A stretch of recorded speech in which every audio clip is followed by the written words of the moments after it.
Jumpa kembali dengan MIS Channel, Make It Simple Channel. Di channel ini yang rumit menjadi gampang, yang berat menjadi ringan. Kesempatan kali ini, saya dan Pak Rudi selamat malam. Akan berdialog mengenai flexing. Kenapa sih kita pilih topik flexing itu? Tentu saja bukan sekedar ikut-ikutan yang tadi lagi tren, tapi kita punya satu misi. Karena kita concern dengan satu hal, itu apa Pak?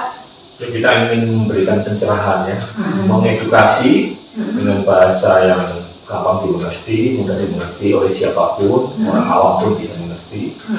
Karena ya mengenai terutama jebakan dari flexing, kita yang mau jelaskan itu seperti itu. Jadi karena fenomena flexing ini bukan hanya didominasi di kalangan tertentu ya, tapi sudah meluas ke seluruh masyarakat. Dan impact-nya itu yang yang membuat kita peduli ya, karena impact-nya betul-betul ke mereka yang kalangan bawah juga. Betul. Jadi sebenarnya flexing ini kan ada salah asumsi selama ini, bahwa banyak orang mengasumsikan flexing ini adalah topik yang diperuntukkan untuk kalangan tertentu saja, ya, betul. Untuk strata sosial tertentu saja. Padahal tanpa disadari, banyak orang justru yang kecenderungannya tidak peduli, tidak mau tahu atau takut karena istilahnya berbau asing ya, sehingga takut untuk mencari tahu atau takut untuk ikut memahami itu. Mereka justru yang menjadi mayoritas menjadi korban jebakan flexing. Nah, itu yang menjadi concern kita, karena itu topik ini kita hadirkan pada kesempatan kali ini. Nah, kalau ngobrol tentang flexing ini kan kita mesti mengerti dulu ya, artinya flexing itu apa? Jadi kalau kita bicara flexing, memang kita harus paham dulu istilah flexing itu apa sebenarnya. Karena di media sosial sih sudah banyak sih istilah, orang bilang kata-kata flexing. Cuman kalau kita lihat dari definisinya, memang flexing ini adalah slang buat kata-kata yang baru muncul akhir-akhir ini. Jadi kalau kita cek di kamus ya belum ada ya. Kamus besar bahasa Indonesia belum ada.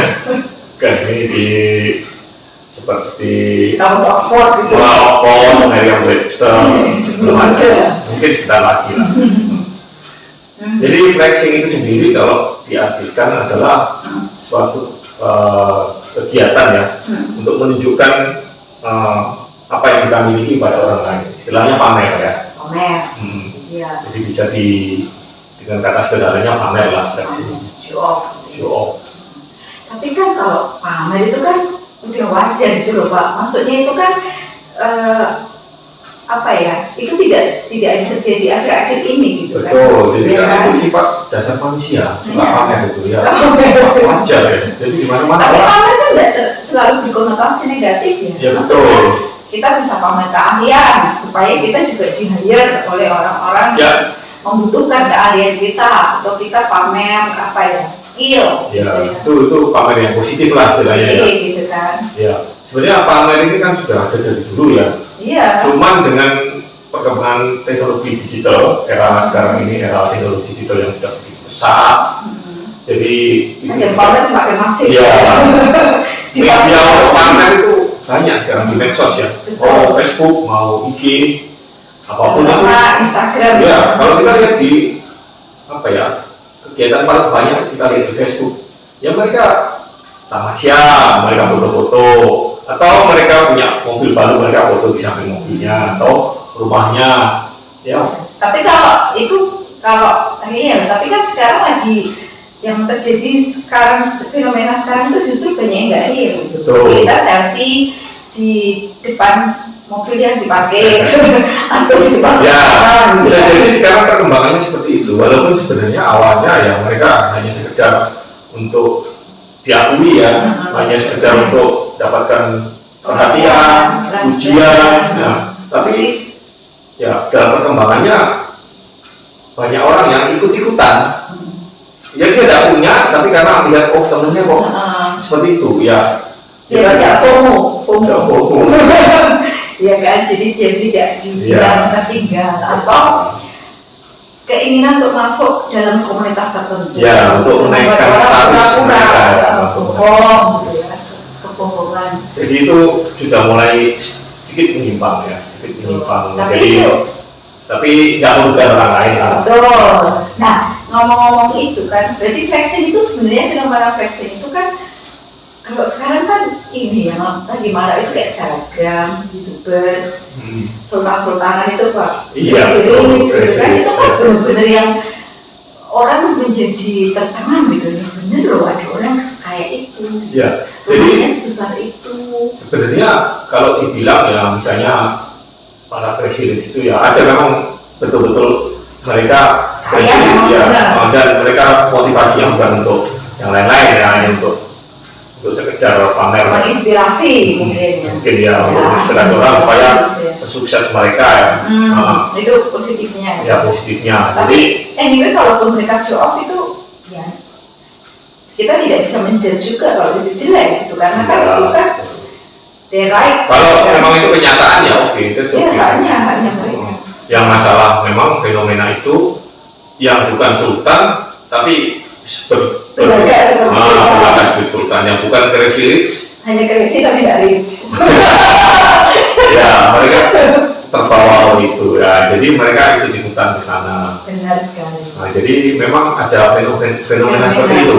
Ya, jadi kita nggak bisa menjudge juga ini apa orang pamer ini crazy rich ini bohong, bukan belum tentu ya. Jadi flexing itu sebenarnya netral, posisinya itu netral. Ya betul. Jadi tidak, tapi yang menjadi masalah adalah motivasinya. Ya betul, di balik itu. Kenapa mereka melakukan flexing? Itu kan yang menjadi tanda tanya besar. Yang menentukan itu akan ke negatif atau positif. Iya betul, dan itu juga ya motivasi itu penting. Jadi kalau kita kembali ke tadi fenomena tadi, sebenarnya kan ada 3 motivasi yang melandasi mereka melakukan flexing. Kenapa mereka melakukan flexing? Yang pertama ya sekedar menunjukkan itu loh, pamer. Ya entah itu pamer itu mungkin hanya untuk cari pengakuan, cari pujian, cari perhatian, atau mungkin memang juga pamer itu untuk menginspirasi orang lain supaya cari pasangan. Iya kan? Ya betul. Betul sekali. Karena kan banyak orang yang seolah-olah hidupnya itu seperti itu. Nah, misalkan dia foto. Itu bisa kita istilahkan namanya personal branding. Jadi mereka pencitraan lah. Tapi kita itu tidak masalah. Itu positif. Iya. Bagus. Iya betul sekali. Hanya. Tapi kalau bohong gimana? Nah ini kan yang masih motivasi pertama masih pure. Dia hanya untuk menunjukkan bahwa dia memang punya mobil ya, ditunjukkan punya mobil, punya rumah ya. Betul. Itu sesuai ya. Itu motivasi yang pertama memang hanya untuk sekedar show off ya, show off kemudian sekedar untuk mencari perhatian lah, mencari pujian. Nah, itu yang pertama motivasinya.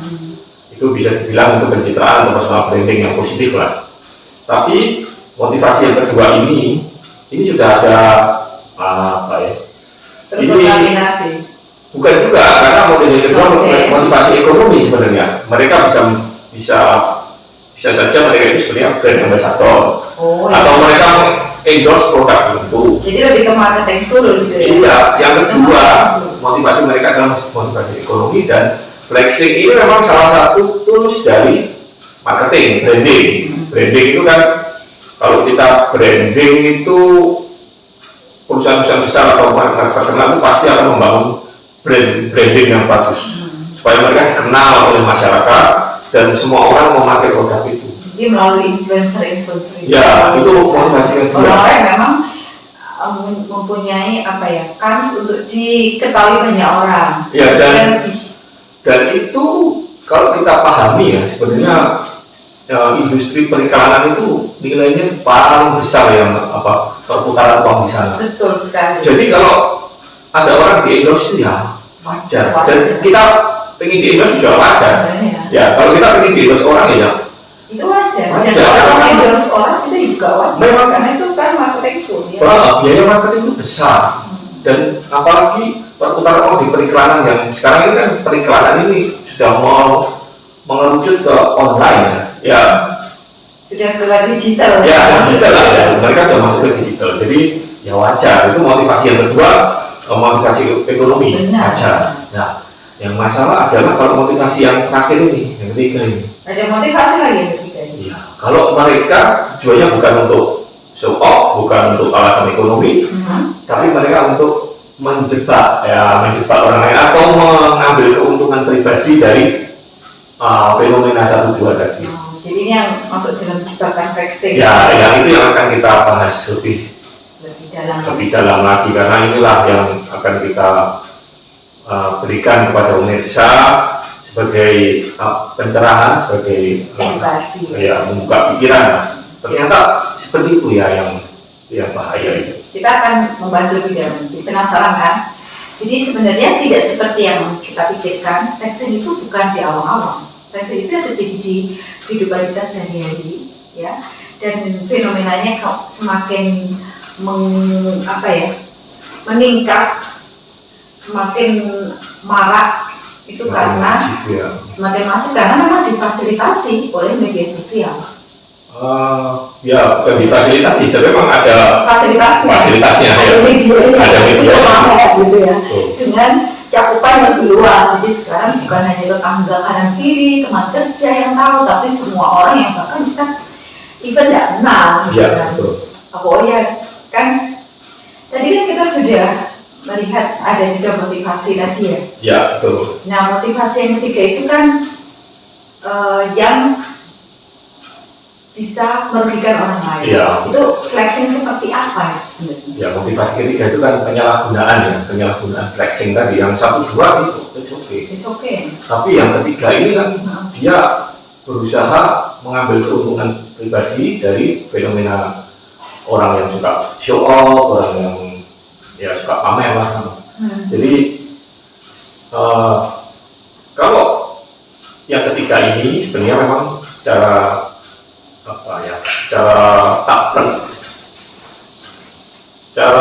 penampakan luar ya mungkin susah ya kita untuk membedakan mana yang betul-betul motivasinya benar atau ini motivasinya hanya untuk menjebak.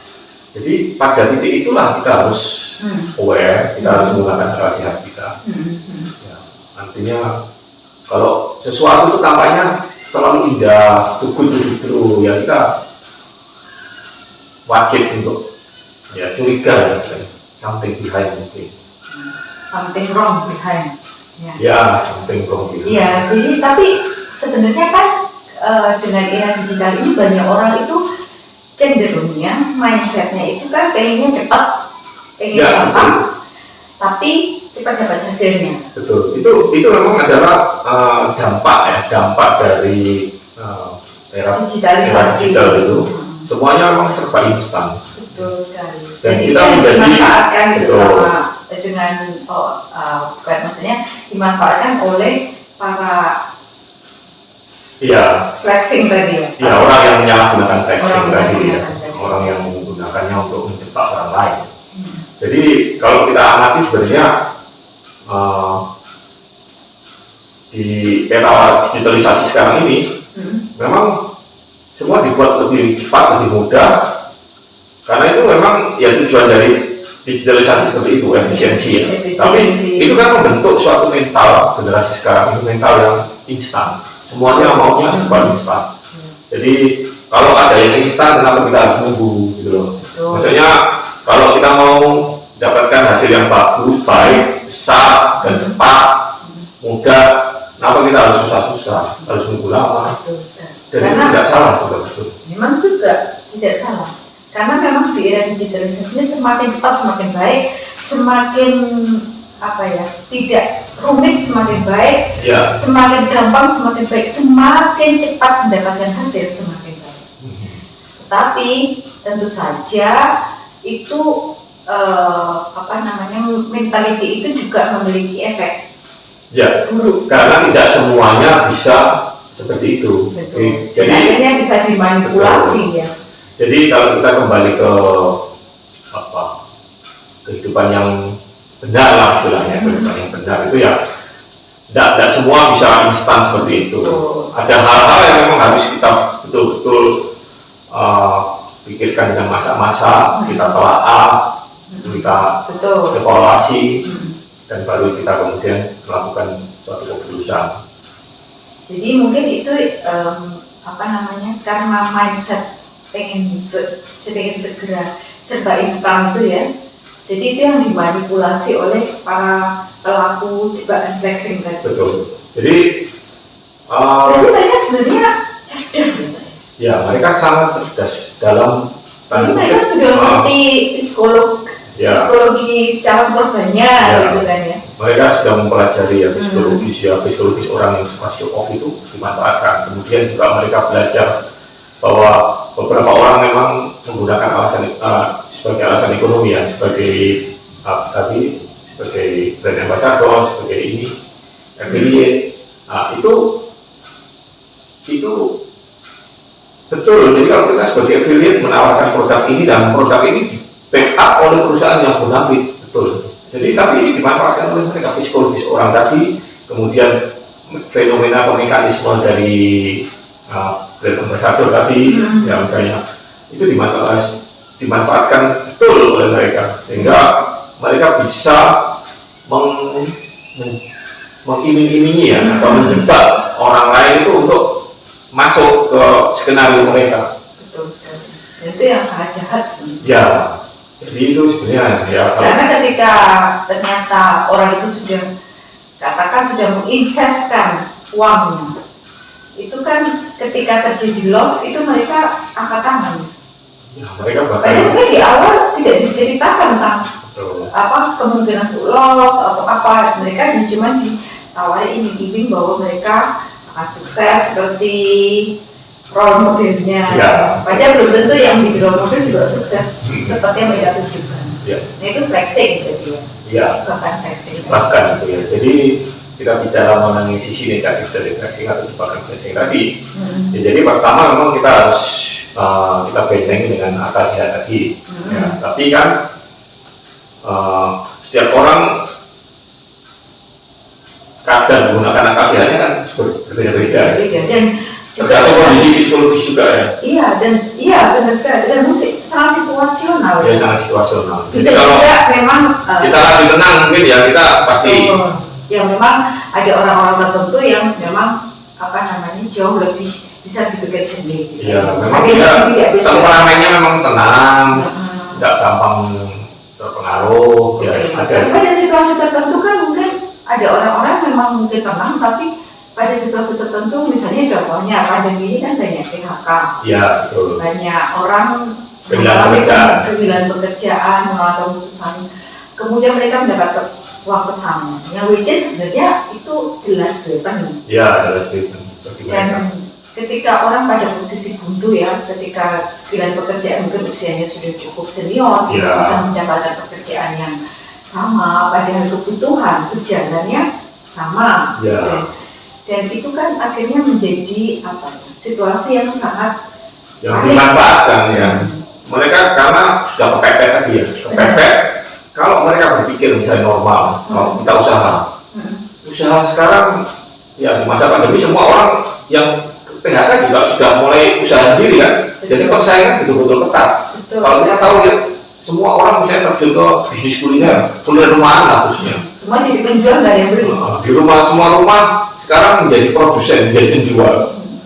Itu artinya kan persaingan sangat ketat, sudah berdarah-darah. Kalau kita coba masuk pun mungkin hasilnya sangat sedikit.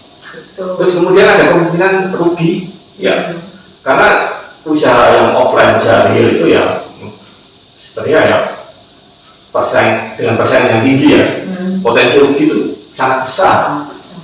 Jadi kalau ada orang kemudian datang mengiming-imingi ini ada suatu skema ya, misalnya ada skema investasi tertentu, kemudian dengan imbal balik ya, yang cukup besar dan itu sudah proven, artinya si role model tadi sudah membuktikan kalau saya memang sudah mengikuti ini Pak sejak beberapa tahun lalu. Bapak sebenarnya terlambat tapi tidak apa-apa lah gitu ya.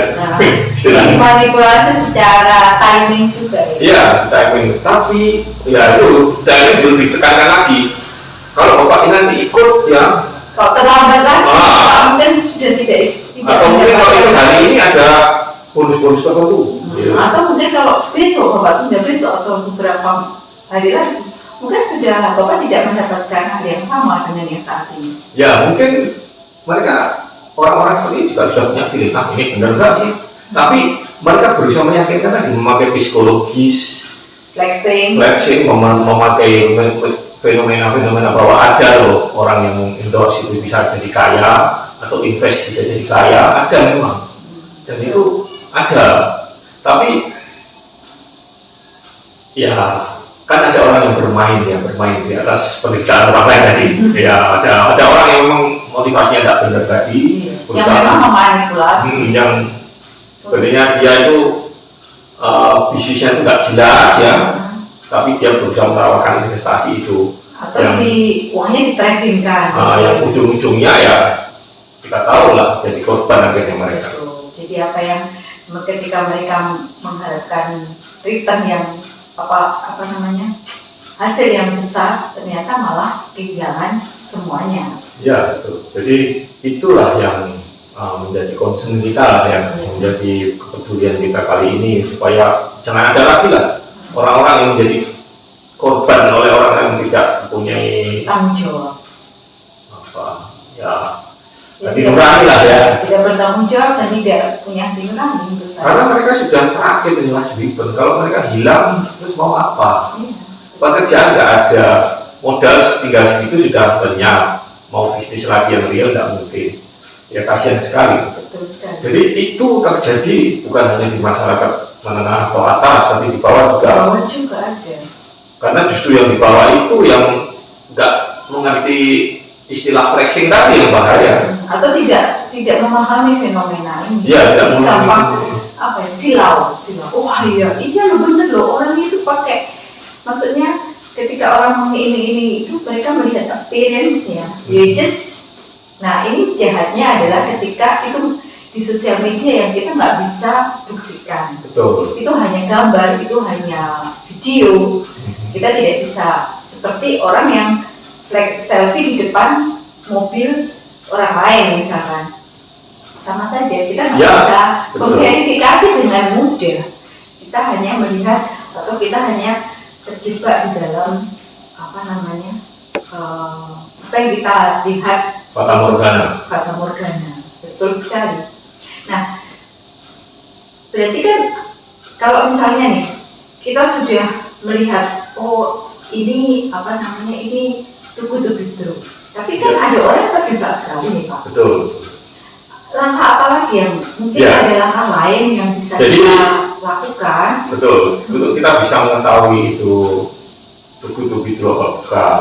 Ya. Pertama tadi memang akal sehat, tapi setelah itu kan kita harus bertindak kan. Apa yang harus kita lakukan untuk membuktikan itu? Ya paling nggak kita yang paling gampang kita lakukan pertama adalah cek di, mungkin bisa di internet ya, sekarang di googling aja, misalnya perusahaan itu punya legalitas apa enggak, kemudian siapa orang-orang di balik perusahaan itu, kemudian juga mungkin testimoninya perusahaan-perusahaan itu yang mulai kapan historicalnya, kita bisa gali dari situ. Tapi kan maksudnya itu semua sekarang pun bisa di flexing, maksudnya bukan di fake kan, maksudnya dipalsukan. Gampang sekali orang bikin website, itu gampang sekali. Ya apalagi dengan kemajuan teknologi digital ya, foto bisa diedit, semuanya bisa lah, web bisa dibuat, ya tinggal belilah gampang, nggak mahal juga itu. Nah jadi setelah itu kan langkah pertama, kita harus di dalam kita mau membuktikan bahwa sesuatu itu benar atau tidak, itu kan selalu kita punya yang namanya metode triangle verification ya. Ya kita harus ada 3 titik yang harus kita konfirmasi. Kalau semuanya konfirmasinya oke, berarti benar. Jadi itu baru satu evidence. Kita harus cari evidence yang kedua dan ketiga. Contohnya ya misalnya kita cari mungkin dari komunitas, dari orang lain, secara offline, tetangga kita, kerabat kita, teman kita, apa pernah mendengar itu perlu, memang takes time. Ataukah pernah ada yang menjadi korban justru? Di situ kan kita bisa tahu. Itu memang butuh waktu ya, kita nggak bisa buru-buru, apalagi mereka mendesak kita ambil keputusan. Padahal ya kita pasti butuh waktu untuk membuktikan tadi. Itu jadi triangle tadi harus matching. Jadi memang sebenarnya harus perlu diperhatikan ketika Anda ditawari untuk invest atau trading, pertama kita melihat dengan akal sehat apakah itu masuk akal atau tidak. Betul, masuk akal atau tidak. Ya. Kemudian yang kedua adalah kita harus mengetahui cek background dengan benar-benar. Jangan ini berarti kalau dari keterangan Bapak tadi adalah jangan menyerah kepada ini pressure untuk segera memutuskan. Iya betul. Justru itu kita malah alasan kita harus jalan. Kenapa dia mau buru-buru? Ketika mereka semakin mempressure, alamnya semakin. Iya. Itu jadi kalau dalam istilah kita survival ya, itu ada istilah kalau kita lagi tersesat atau kita lagi ragu bertindak, kita harus stop. Ya itu yang pada saat kita di-press kita harus stop justru. Kita harus bertindak sebaliknya, stop. Menarik diri dulu, kita pause, kita supaya kita waktu untuk mencari evidence tadi. Dan memutuskan dengan kepala dingin ya. Jadi ketika Anda ditawari, ingat satu, cek apakah itu sesuai dengan akal sehat. Apa yang ditawarkan, kalau itu too good to be true, jelas itu melawan logika akal sehat. Iya, melawan akal sehat. Ya. Nah, yang kedua adalah jangan ambil jeda, stop. Dan jangan menyerah kepada pressure untuk segera mengambil keputusan. Ya. Kemudian gunakan waktu Anda untuk benar-benar mengecek background-nya, komunitasnya, benar-benar orang ini. Dan yang paling penting adalah jangan menerima tawaran dengan sembarangan. Jadi kebanyakan mereka yang terjebak itu adalah orang ditawarin secara online, ya kan? Yang which is tidak tahu background-nya, yang nggak kenal. Jauh lebih penting kalau jauh lebih aman kalau Anda tahu siapa menawari Anda, meskipun itu tidak jadi jaminan. Ya, betul. Karena kadang teman makan teman, karena temannya itu sudah pernah dimakan temannya duluan. Jadi which is itu ya. Jadi itu yang kita bisa simpulkan ya, menghindari jebakan pricing dengan akal sehat. Ya betul. Terima kasih untuk sudah mengikuti dialog ini ya. Semoga ini bisa menjadi pencerahan bagi kita semua. Kami sungguh berharap bahwa ini bisa menjadi edukasi bagi semua masyarakat, segala lapisan masyarakat, dan menghindari kita dari jebakan pricing. Dan kami berharap bahwa tidak ada lagi korban-korban yang berjatuhan. Ketika bahkan uang untuk pendidikan anak akhirnya harus dikorbankan, dan itu mengorbankan satu generasi. Ya, betul. Sekali. Dan itu sangat sangat tragis. Sangat memprihatinkan. Sangat memprihatinkan. Baik, terima kasih atas perhatiannya. Sampai ketemu lagi. Kita nanti topik berikutnya akan menyoroti khusus untuk kita akan menyoroti fenomena sekarang ini adalah investasi saham atau investasi forex. Pokoknya bentuk investasi yang menjanjikan return yang wow. Oke. Jadi flexing dalam trading. Ya, kira-kira seperti itu. Baik, terima kasih dan sampai ketemu di episode